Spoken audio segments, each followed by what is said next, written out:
আসসালামু আলাইকুম, সবাইকে স্বাগত জানাচ্ছি আমার এই ক্লাসে। আজকে আমি তোমাদেরকে একটা আইডিয়া দেব। সেটা হলো extreme values of a function, অর্থাৎ ফাংশনের চরম মান। ফাংশনের চরম মান বলতে বা এক্সট্রিম ভ্যালুজ বলতে আমরা বুঝি যে ফাংশনের সর্বোচ্চ মান বা সর্বনিম্ন মান, ম্যাক্সিমাম ভ্যালু, মিনিমাম ভ্যালু, যেটাকে আমরা আরেকটা খুব পপুলার বাংলায় বলে থাকি গুরুমান এবং লঘুমান। তো আজকে আমি তোমাদের দেখাবো ফাংশন লঘুমান বা গুরুমান বা এক্সট্রিম ভ্যালুজ। আমরা একসাথে কথাটা বলবো, extreme values of a function. তো মাই স্টুডেন্টস, প্রথমেই আমি তোমাদেরকে বলি যে মনে করো একটা ফাংশন আছে এইরকম,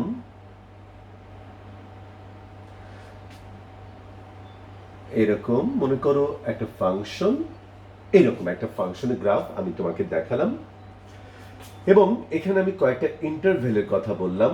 এ থেকে বি, বি থেকে সি, সি থেকে ডি, ডি থেকে ই, ই থেকে এফ। এগুলো হচ্ছে কতগুলো ইন্টারভেল বা ব্যবধি আমরা নিলাম। তো এখন তুমি দেখো ভাই বোন, এই এ থেকে বি ইন্টারভেলের মধ্যে আমরা এই ভ্যালুটাকে বলবো ম্যাক্সিমাম, এটাকে বলবো মিনিমাম। তাহলে একটা ইন্টারভেল বা ব্যবধির মধ্যে তাকে আমরা ম্যাক্সিমাম ভ্যালু বলবো। আমি এখানে একটা নতুন একটা টার্ম বলবো যাকে আমরা বলবো নেইবারহুড। নেইবারহুড। তাহলে মনে করো এই ভ্যালুটাকে আমরা বলবো একটা ম্যাক্সিমাম ভ্যালু যদি এই বিন্দুর নেইবারহুড এর যে কোনো বিন্দুর চেয়ে সেই বিন্দুটা উচ্চতায় থাকে। তাহলে মাই ডিয়ার স্টুডেন্টস, আমি জানি এখানে কারো কারো একটু কষ্ট লাগলো বা হয়তো বুঝতে পারোনি, তো আমি কথাটাকে একটু এক্সপ্লেন করি। সেটা হলো নেবারহুড কাকে বলে। মনে করো একটা পয়েন্ট এর নেবারহুড হলো সেই পয়েন্টকে কেন্দ্র করে তুমি এমন একটা ক্ষুদ্র ব্যাসার্ধ নেবে বা রেডিয়াস নেবে যে ক্ষুদ্র, কত ক্ষুদ্র, তুমি যত ক্ষুদ্র ভাবতে পারো তার চেয়েও ক্ষুদ্র, এমন ক্ষুদ্র কোনো রেডিয়াস নিয়ে যদি একটা বৃত্ত তুমি অঙ্কন করো, তাহলে সেই বৃত্তের মধ্যে যে পয়েন্টগুলো পড়বে তারা হলো আমরা যে যে পয়েন্ট নিয়ে আমরা কথা বলছি তার নেইবারহুড হবে। আমি আরেকটু সহজ করে বলি, মনে করো এইখানে একটা পয়েন্ট আছে, আমি এই পয়েন্টের নেইবারহুড বের করতে চাই। তাহলে এই পয়েন্টকে কেন্দ্র করে আমি এমন ক্ষুদ্র একটা ব্যাসার্ধ নেব যার চেয়ে ক্ষুদ্র তুমি আরো ভাবতে পারো। কত ক্ষুদ্র? যত ক্ষুদ্র ভাবতে পারো তার চেয়েও ক্ষুদ্র এমন কোনো ব্যাসার্ধ নিয়ে আমি যদি একটা বৃত্ত অঙ্কন করি, তাহলে এই বৃত্তের মধ্যে যে পয়েন্টসগুলো পড়বে, যে বিন্দুগুলো পড়বে, তাকে আমরা ওই প্রদত্ত বিন্দুর নেইবারহুড বলবো। তাহলে মাই বয়, একটা ব্যবধিতে কোনো মানকে বা কোনো বিন্দুকে তুমি ম্যাক্সিমাম বিন্দু বলবে যদি সেই বিন্দুর নেইবারহুড এর যে কোনো বিন্দু থেকে সেই বিন্দুটা উচ্চতায় থাকে। আমি কি বোঝাতে পারলাম? তাহলে এই বিন্দুকে আমরা ম্যাক্সিমাম বলবো যদি এই বিন্দুর নেইবারহুড এর যে কোনো বিন্দু থেকে সেই বিন্দুটা উচ্চতায় থাকে, তবে আমি এটাকে বলবো ম্যাক্সিমাম ভ্যালু। ঠিক একইভাবে এটাকে আমরা বলবো মিনিমাম ভ্যালু, অর্থাৎ এই মিনিমাম ভ্যালু এই বিন্দুর নেইবারহুডের যে কোনো বিন্দুর চেয়ে এই বিন্দুটা নিচুতে আছে, নিচে আছে, সেজন্য এটাকে আমরা বলবো একটা মিনিমাম ভ্যালু। ঠিক আছে মাই বয়? ওকে, ফাইন। তাহলে এখন তুমি কল্পনা করো যে এ থেকে বি ব্যবধিতে এটাকে একটা একটা ম্যাক্সিমাম ভ্যালু, এটা একটা মিনিমাম ভ্যালু। আবার মনে করো বি থেকে সি এই ব্যবধিতে এটা একটা ম্যাক্সিমাম ভ্যালু, এটা মিনিমাম ভ্যালু। সি থেকে ডি এর মধ্যে এটা একটা ম্যাক্সিমাম ভ্যালু, এটা একটা মিনিমাম ভ্যালু। ডি থেকে ই এর মধ্যে এটা একটা ম্যাক্সিমাম ভ্যালু, এটা একটা মিনিমাম ভ্যালু। ই থেকে এফ এর মধ্যে এটা একটা ম্যাক্সিমাম ভ্যালু, এটা একটা মিনিমাম ভ্যালু, ইত্যাদি ইত্যাদি। তাহলে আমরা দেখতে পাচ্ছি যে একটা ফাংশনের অনেকগুলো ম্যাক্সিমাম ভ্যালু থাকতে পারে, অনেকগুলো মিনিমাম ভ্যালু থাকতে পারে। কাজেই যখন আমি কোনো একটা ব্যবধির মধ্যে আমি এই মানগুলো বের করব, ম্যাক্সিমাম ভ্যালু বা মিনিমাম ভ্যালু বের করব, তখন সেগুলোকে আমরা বলবো লোকাল ম্যাক্সিমাম বা স্থানীয় গুরুমান লঘুমান, লোকাল ম্যাক্সিমাম লোকাল মিনিমাম। যদি তাহলে আমরা দেখতে পেলাম যে একটা ফাংশনে অনেকগুলো লোকাল ম্যাক্সিমাম, অনেক লোকাল মিনিমাম ভ্যালু থাকতে পারে। এবং আরো আমরা দেখছি, দেখো তুমি ই থেকে এফ এই ব্যবধির মধ্যে যে মানটাকে তুমি মিনিমাম বলছো, সেই ভ্যালুটা এ থেকে বি ব্যবধির যে ভ্যালুটা ম্যাক্সিমাম, তুমি ছবিটা দেখো, এ থেকে বি এর মধ্যে যেটা ম্যাক্সিমাম, তার চেয়ে কিন্তু দেখো এই ম্যাক্সিমাম ভ্যালুটা কিন্তু এই ব্যবধির মিনিমাম ভ্যালুর চেয়ে কিন্তু ছোট হয়েছে। তাহলে মাই ডিয়ার স্টুডেন্টস, এখানে কতগুলো বিষয় একটু স্পষ্ট করে জানার দরকার যে একটা ফাংশনের কোনো একটা ব্যবধির ম্যাক্সিমাম ভ্যালু অন্য কোনো ব্যবধির মিনিমাম ভ্যালুর চেয়েও ছোট হতে পারে। অর্থাৎ এমনটা অনেকটা অন্যভাবে নিও না, বাংলাদেশি কোনো ধনী মানুষ আমেরিকার কোনো গরিব মানুষের চেয়েও গরিব হতে পারে। ব্যাপারটা এরকম, এটা not mathematics my dear students, just আমি তোমাকে বোঝানোর জন্য বলেছি। তো এইখান থেকে আমরা বুঝলাম যে একটা ফাংশনে অনেক ম্যাক্সিমাম, অনেক মিনিমাম ভ্যালু থাকতে পারে এবং কোনো একটা ব্যবধির ম্যাক্সিমাম ভ্যালু অন্য কোনো ব্যবধির মিনিমাম ভ্যালুর চেয়ে ছোট হতে পারে। ওকে, এবার আমি তোমাকে কয়েকটা ছবি দেখাবো, তারপর আমি তোমাদেরকে স্টেপ বাই স্টেপ, আমাদের এই ক্লাসটার জন্য আমাদের বেশ কয়েকটা ক্লাস লাগবে, কাজেই যদি তুমি ম্যাক্সিমাম এবং মিনিমাম ভ্যালু সম্পর্কে একটা আইডিয়া ভালো মতো পেতে চাও, তাহলে তুমি আমার পরবর্তী ভিডিওগুলো দেখতে পারো। ওকে মাই স্টুডেন্টস, আমি তোমাকে হাই ডিটেল তোমাকে এখানে শেখাবো। আমি যেটাই তোমাকে বলবো, যে টপিকটা শুরু করব, সেটা আমি তোমাদেরকে হাই ডিটেল তোমাকে দেখাবো। তো মাই বয়, এবার তোমাকে আমি একটা জিনিস দেখাই। মনে করো এইরকম যদি একটা ফাংশনের গ্রাফ হয়, এই দেখো, তাহলে এটার কিন্তু একটাই লোকাল ম্যাক্সিমাম, একটাই লোকাল মিনিমাম ভ্যালু আছে। আর মনে করো যে গ্রাফটা যদি এখানেই শেষ হয়ে যায়, মনে করো এখানে শেষ হয়ে যায় যে, আর এখান থেকে শুরু, এমন যদি কোনো ফাংশন থাকে, তাহলে এটাকে আমরা বলবো ম্যাক্সিমাম অ্যাবসলিউট ম্যাক্সিমাম, আর এটাকে আমরা বলবো অ্যাবসলিউট মিনিমাম, এই যে মিনিমাম সংক্ষেপে লিখলাম, আর এটাকে আমরা বলবো লোকাল ম্যাক্সিমাম, এবং এটাকে আমরা বলবো লোকাল মিনিমাম। ওকে মাই বয়, যদি এমন কোন গ্রাফ থাকে যে এখানে শেষ, এখান থেকে শুরু, তাহলে এটা হলো তোমার অ্যাবসলিউট মিনিমাম, এটা অ্যাবসলিউট ম্যাক্সিমাম, আর এটাকে আমরা বলবো লোকাল ম্যাক্সিমাম, লোকাল মিনিমাম। তাহলে আমরা দেখতে পাচ্ছি যে এই গ্রাফের একটা লোকাল ম্যাক্সিমাম, একটা লোকাল মিনিমাম আছে। আচ্ছা, এরপরে তুমি দেখো মাই স্টুডেন্টস, যদি আমরা সাইন ফাংশনের গ্রাফটা কল্পনা করি, যদি আমরা সাইন ফাংশনের গ্রাফটা কল্পনা করি, তাহলে আমরা সবাই জানি যে সাইন ফাংশনের গ্রাফ, সাইন এর গ্রাফটা হলো এরকম, এবং তুমি দেখো এর সর্বোচ্চ ভ্যালু কত বলতো 1, এবং সর্বনিম্ন ভ্যালু কত বলতো -1। তাহলে এই ফাংশনের কিন্তু একটাই আমাদের অ্যাবসলিউট ম্যাক্সিমাম, কিন্তু একটাই অ্যাবসলিউট মিনিমাম ভ্যালু আছে। অ্যাবসলিউট ম্যাক্সিমাম ভ্যালু হলো 1, অ্যাবসলিউট মিনিমাম ভ্যালু হলো -1। এবার তোমাকে আমি আরেকটা গ্রাফ দেখাই মাই স্টুডেন্টস। এইবার তুমি দেখো, যদি এমন একটা ফাংশনের গ্রাফ থাকে, এইরকম যদি গ্রাফ হয়, তাহলে তুমি দেখো যে এই ফাংশনের ম্যাক্সিমাম বা মিনিমাম কোনো ভ্যালুই নেই। দেখো এখান থেকে সে উপর দিকে উঠতে শুরু করেছে, উপর দিকে উঠতে শুরু করেছে, উপর দিকে উঠেই যাচ্ছে, তাহলে তার কিন্তু কোনো ম্যাক্সিমাম বা কোনো মিনিমাম ভ্যালু কিন্তু আমরা বের করতে পারবো না। মানে এটা অসীম থেকে অসীম পর্যন্ত, তাহলে এটা কোনটা ম্যাক্সিমাম বলবো, কোনটা মিনিমাম বলবো? তাহলে এরকম ফাংশনে কিন্তু কোনো ম্যাক্সিমাম বা কোনো মিনিমাম ভ্যালু কিন্তু নেই। তাহলে আমরা এতক্ষণ আমাদের যে ইন্ট্রোডাকশন থেকে দেখলাম যে সেখানে একটা ফাংশনের অনেক লোকাল ম্যাক্সিমাম, অনেক লোকাল মিনিমাম থাকতে পারে, এটা দেখালাম।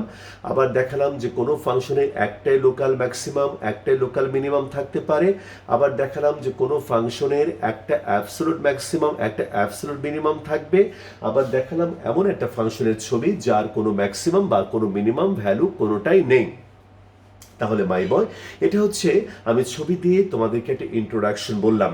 এখন আমাদেরকে এই ব্যাপারটা ভালো মতো বোঝার জন্য কিছু প্রস্তুতি নিতে হবে। অর্থাৎ যদি আমরা একটা ফাংশনের এক্সট্রিম ভ্যালু ভালো মতো বুঝতে চাই, তাহলে আমাদেরকে অবশ্যই স্টেপ বাই স্টেপ প্রস্তুতির মধ্য দিয়ে আমাদেরকে যেতে হবে। যেমন প্রথম প্রস্তুতি হলো ইনক্রিজিং ফাংশন, ডিক্রিজিং ফাংশন কাকে বলে। এরপর আমরা জানবো কনকেভিটি কাকে বলা হয়। এই সমস্ত বিষয়গুলো যখন তুমি ভালো বুঝতে পারবে তখন তুমি একটা ফাংশনের এক্সট্রিম ভ্যালু সঠিকভাবে বের করতে পারবে। ঠিক আছে মাই বয়, তাহলে আজকে আমি তোমাকে দেখাবো যে ইনক্রিজিং ফাংশন এবং ডিক্রিজিং ফাংশন কাকে বলা হয়। চলো তাহলে আমাদের টাইটেল হলো extreme values of a function, কিন্তু তার মধ্যে এখন আমরা প্রস্তুতি হিসাবে প্রথম জানবো ইনক্রিজিং ফাংশন কাকে বলা হয়। ওকে মাই ডিয়ার স্টুডেন্টস, তাহলে ইনক্রিজিং ফাংশন এটার বাংলা হলো ক্রমবর্ধমান ফাংশন। আচ্ছা, তাহলে আমি তোমাকে একটা ছবি এঁকে দেখাই। এই যে মনে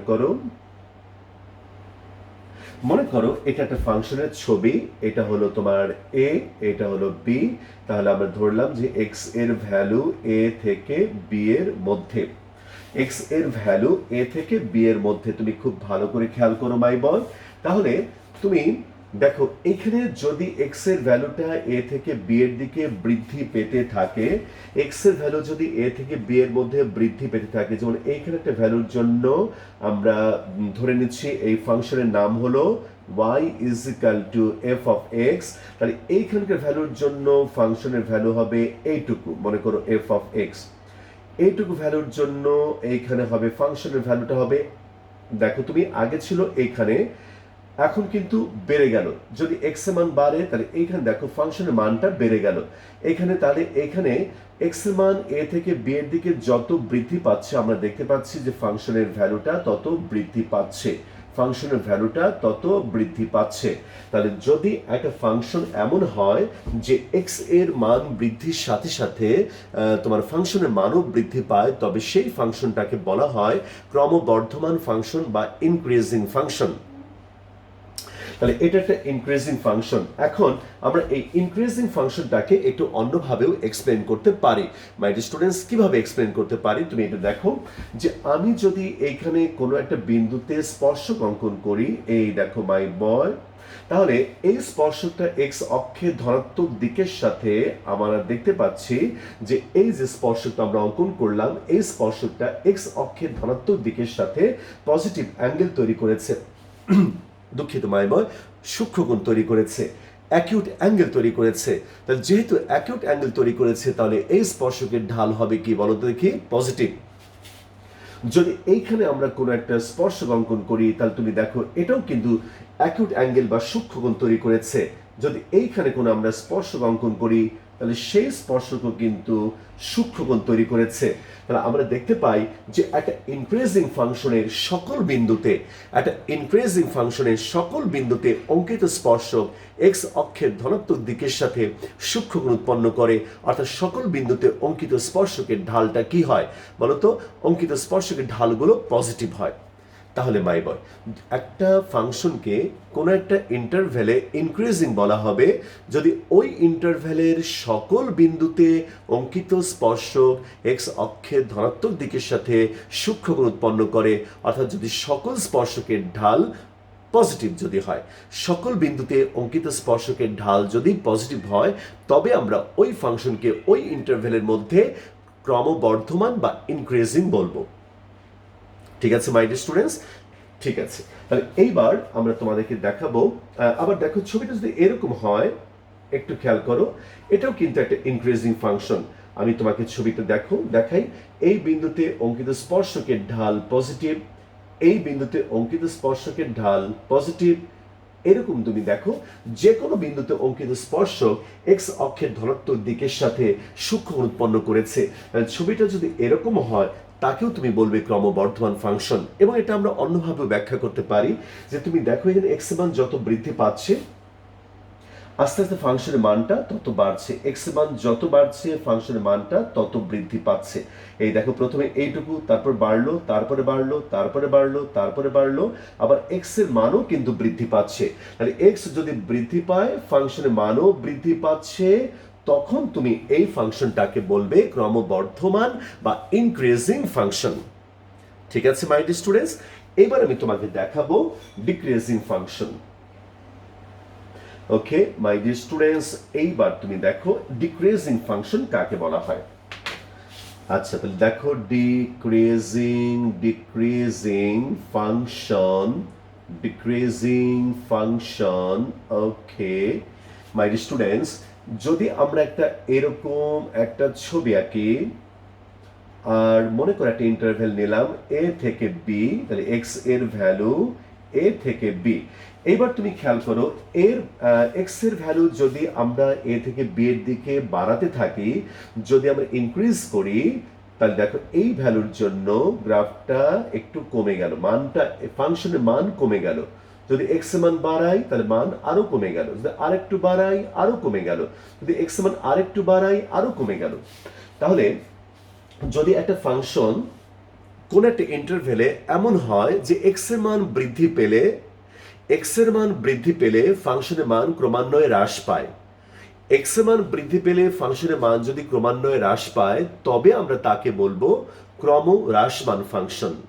এটাকে একটু অন্যভাবে এক্সপ্লেন করি। মনে করো এটা হলো এক্স অ্যাক্সিস, দেখো এই বিন্দুতে অঙ্কিত স্পর্শক এক্স অক্ষের ধনাত্মক দিকের সাথে দেখো স্থূলকোণ উৎপন্ন করেছে, অবটিউজ অ্যাঙ্গেল তৈরি করেছে, তাহলে এটা অবশ্যই এই স্পর্শকের ঢালটা ঋণাত্মক। যদি আমি এইখানে একটা স্পর্শক অঙ্কন করি, দেখো এটাও কিন্তু একটা অবটিউজ অ্যাঙ্গেল তৈরি করে। তাহলে এখানে তুমি দেখো যে ক্রম হ্রাসমান ফাংশনের উপরে যে কোনো বিন্দুতে যদি তুমি স্পর্শক অঙ্কন করো, তাহলে সেই সকল বিন্দুতে অঙ্কিত স্পর্শকের ঢালগুলো ক্রমান্বয়ে হ্রাস পেতে থাকে। তাহলে তাহলে সকল বিন্দুতে অঙ্কিত স্পর্শকের ঢাল ঋণাত্মক হয়।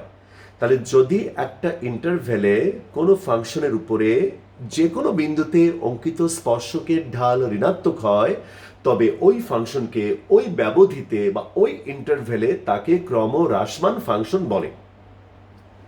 অন্যভাবে বলতে পারি বা একটু ভালো করে বলি, একটি ফাংশনকে কোনো ব্যবধিতে ক্রম হ্রাসমান ফাংশন বলা হবে যদি ওই ব্যবধির যে কোনো বিন্দুতে অঙ্কিত স্পর্শক এক্স অক্ষের ধনাত্মক দিকের সাথে স্থূলকোণ উৎপন্ন করে, অর্থাৎ অঙ্কিত স্পর্শকের ঢাল যদি ঋণাত্মক হয়, তবে ওই ফাংশনকে ওই ব্যবধিতে ক্রম হ্রাসমান ফাংশন বলে।